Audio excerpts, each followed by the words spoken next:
ઘટના છે સુરેન્દ્રનગર જિલ્લાની સબ જેલની।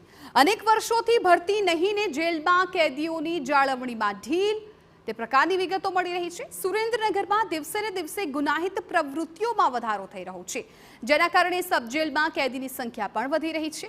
મુખ્ય સબ જેલની વાત કરીએ તો 125 કેદીની ક્ષમતા સામે 246 કેદી સજા કાપી રહ્યા છે। જે બાદ લીંબડી સબ જેલમાં પણ 35ની સંખ્યા સામે 74 કેદી છે।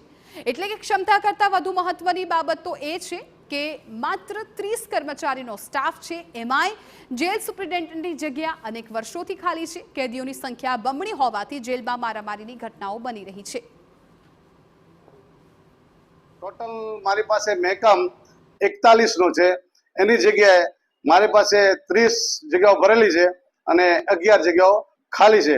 એમાં પણ મેન મહત્વની જગ્યા જે જેલ સુપ્રિન્ટેન્ડન્ટની છે એ ખાલી છે। 246 ની સંખ્યા છે, જે 9 ની સંખ્યા જોઈ એની જગ્યાએ 15-17 કેદી મહિલા કેદી છે।